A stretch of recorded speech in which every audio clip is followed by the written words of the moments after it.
Hello guys, welcome back. अब आ रहे हैं हेलो गाइस, आपके लिए बहुत ही रियल पेपर आ गया है। प्लेयर डायरेक्ट रियल पेपर और शॉर्ट में दिया है और को बिल्कुल शॉर्ट में आपके लिए दिया गया है। बिल्कुल सही सही आंसर और गलत नहीं, बिल्कुल ठोक कर कीजिएगा और देख के कीजिएगा। धाड़ में जाए जो हो देखी जाएगा। जो भी हो, आप मुझे भी ये काम करना था तो मैं भी कर रहा हूँ। मुझे ऐसा कुछ नहीं लगता, मैं भी अब करूँगा, यही काम करूँगा और यही एक पेपर सॉल्व करूँगा। और यही रियल पेपर है और 11 तरीका है केमिस्ट्री का है, और देख लीजिए और बिल्कुल एक एक से आंसर देख लीजिए। आपको सीधा सीधा बिलियन की परिभाषा देना है। एक कट गए है तो बिलियन की परिभाषा आएगी और आपकी 2 नंबर की आएगी, जरूर आएगी और आके रहेगी। और आपके लिए पूरे यूट्यूब पर इतनी इम्पोर्टेंट जो 11 तारीख को पेपर आने वाला है, वो बहुत ही खतरनाक तरीके से आपका पेपर जाने वाला है। क्योंकि मैंने पूरा ऑल टोटली ऑब्जेक्ट से सब कुछ क्लियर करके रखा है, क्योंकि मुझे पता था कि क्या होना है क्या नहीं होना है। रियल पेपर बिल्कुल पूरी तैयार है। अब की बारी आज सर सॉल्यूशन सीधा रियल पेपर की सॉल्यूशन का तैयारी है। तो देखते हैं। वह समांगी मिश्रण विलयन जो सीधी बात है, आपको तो ऐसा बोलना है, दो या दो से अधिक शुद्ध पदार्थों को समांगी मिश्रण विलयन कहते हैं। ठीक है, इतना बोलना है आपको, ये फालतू की बातें नहीं देना है। सांद्रताओं पर सांद्रता के आधार पर ये आपका 16वां प्रश्न है कि केमिस्ट्री क्वेश्चन बैंक में आप देख लेना क्वेश्चन बैंक। और आपको एक बार रियल पेपर के क्या दर्शन करा दें। रुक जाइए, तो रुक जाइए, थोड़ा ही करा पाएंगे। नहीं, यहाँ पर है नहीं है ना, तो ये वाला देख लीजिए, रियल पेपर है बिल्कुल। अभी इतना ही देख बताएंगे, बाद में बताएंगे। और आपके लिए रियल पेपर टेलीग्राम पर है, तो टेलीग्राम पर ज्वाइन कर लीजिएगा जरूर। आप देख लीजिएगा। अगर पूरे यूट्यूब पर 11 तारीख को पेपर ना आए तो आप कह देना यार, 11 तारीख को अगर पेपर ना आए तो बता देना। ये यार सांद्रता के आधार पर है, जो सांद्रता के आधार पर कितनी होती है, ये हम फालतू बात नहीं करते हैं यार। चल आगे पढ़ते हैं।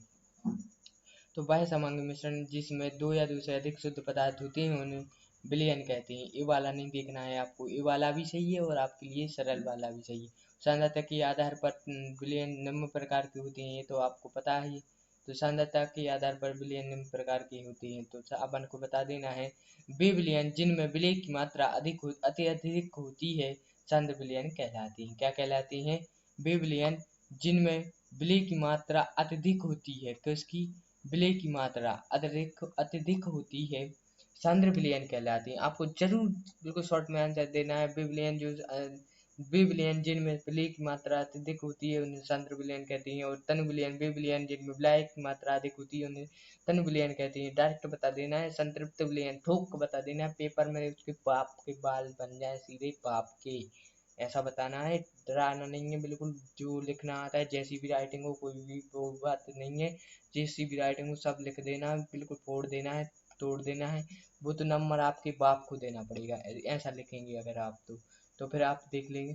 संतृप्त विलयन जो भी आपको पढ़ाने वाले हैं सब बिल्कुल 11 तारीख को यही पेपर आएगा। आपका अगर झूठ मानो तो आप ये पीडीएफ को पढ़ लिया तो समझो पूरी, मतलब वार्षिक की बोर्ड का एक टारगेट है अपना।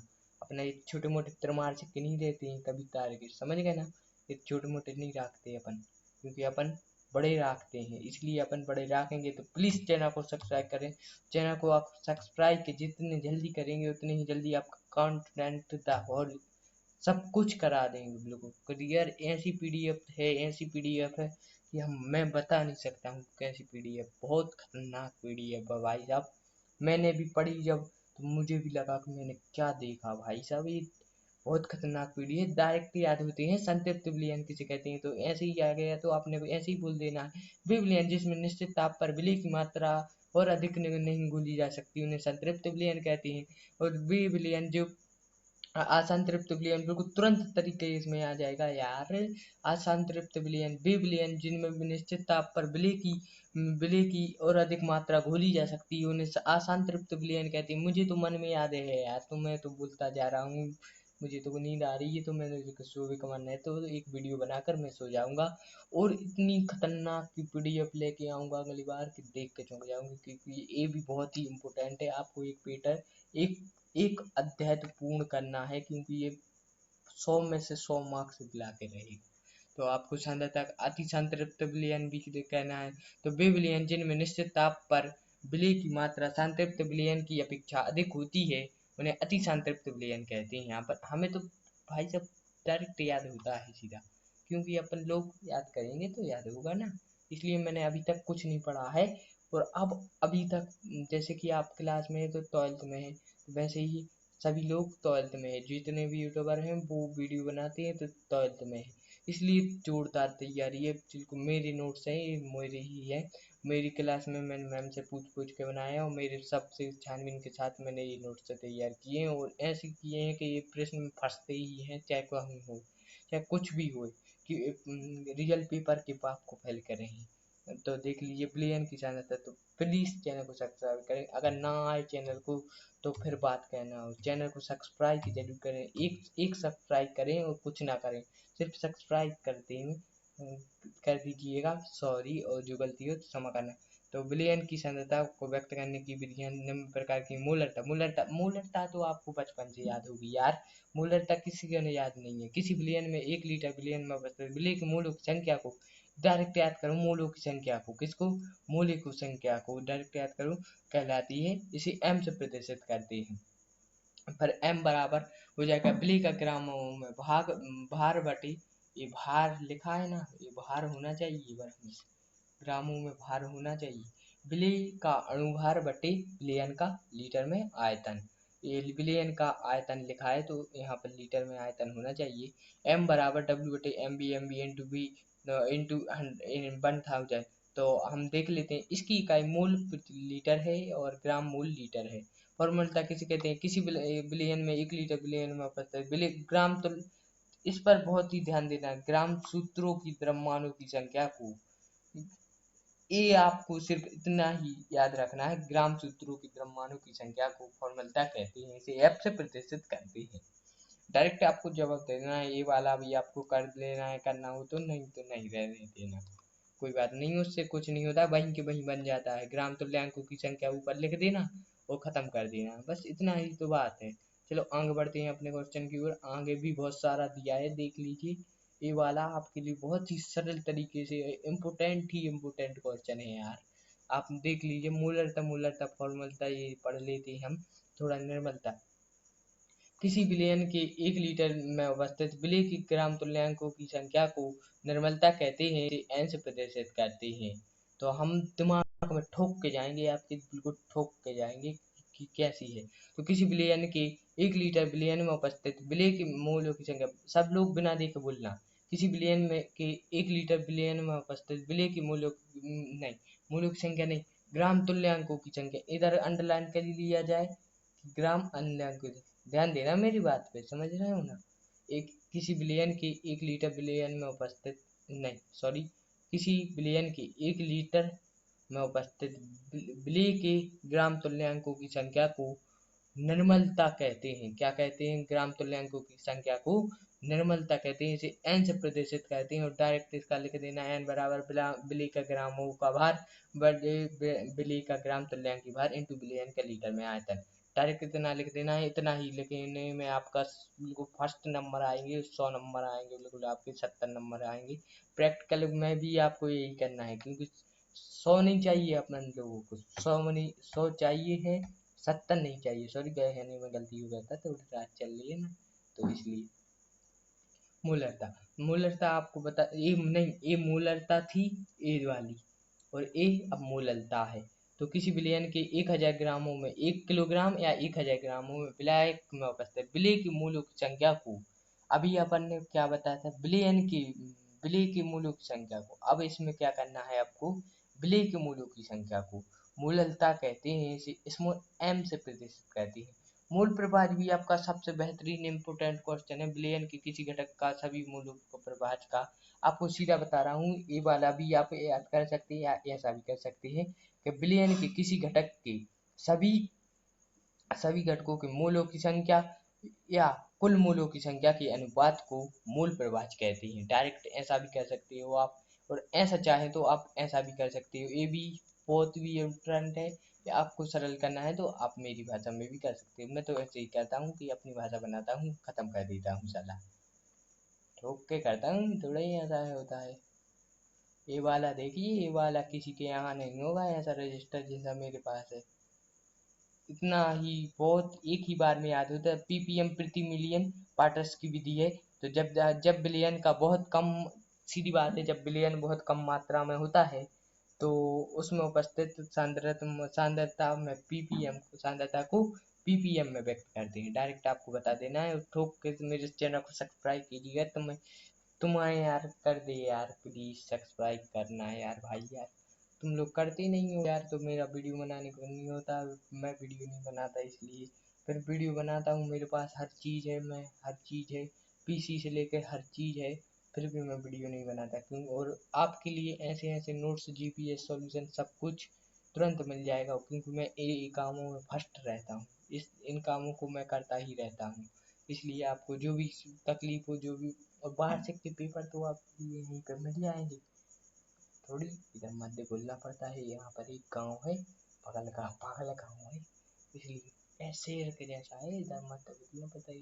कंप्लेन कर दी थी यार, तो इसलिए आदर्श विलयन और अनादर्श विलयन को में अंतर जरूर याद करें। इतने 1 मिनट में याद हो जाएगा। ऐसे विलयन जो सभी संरचनाओं टापू पर राउट के नियम का पालन करते हैं उन्हें पूर्णतः विलयन कहते हैं।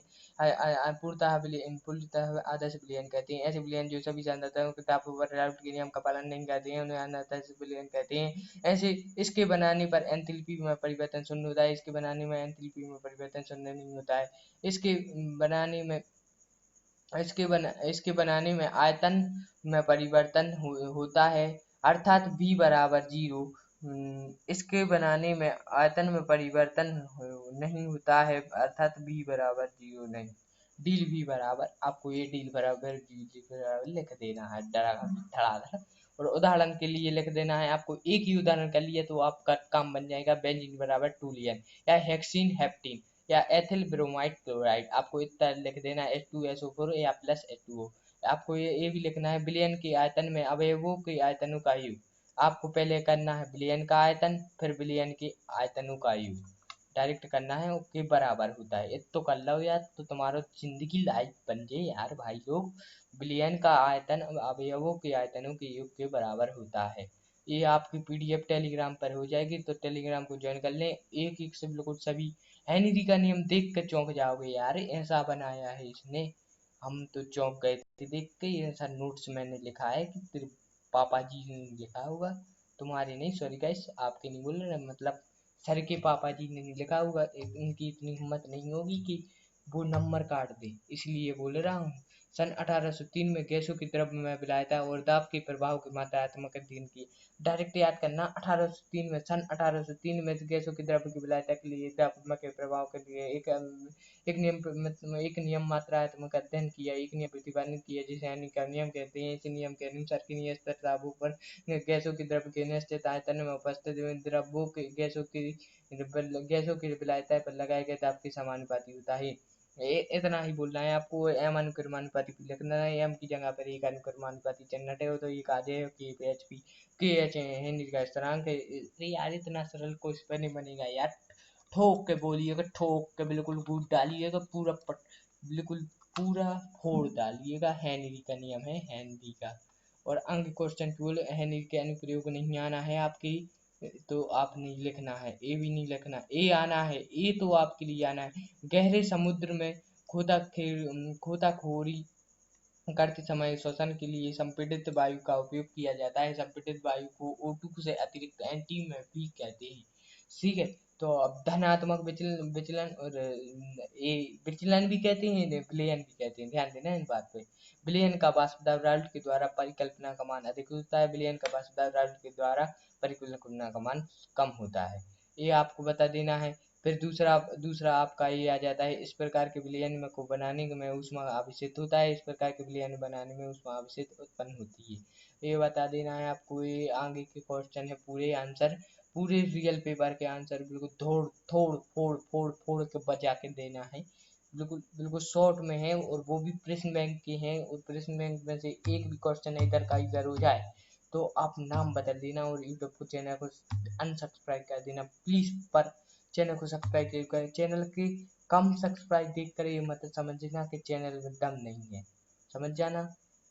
ये मत समझना कम सब्सक्राइब देख कर के चैनल में दम नहीं, चैनल में दम तो बहुत है, पर अब सॉरी गाइस, वीडियो भी बहुत बड़ी हो रही है और समय भी बहुत हो रहा है, तो मुझे नींद आ रही है, तो मैं सो रहा हूँ। Thank you for watching video. Thanks, जो गलती हो गई हो तो क्षमा करना। और आगे की वीडियो पूरी आगे आगे पीडीएफ है जो टेलीग्राम पर डाल रहा हूँ, तो टेलीग्राम पर ज्वाइन कर लीजिए और टेलीग्राम पर आपको पीडीएफ पूरी मिल जाएगी। आपको वार्षिक परीक्षा में बहुत ही हेल्प होगी इस वीडियो की सहायता से। Thank you for watching video my channel science India mister Anil. Thank you.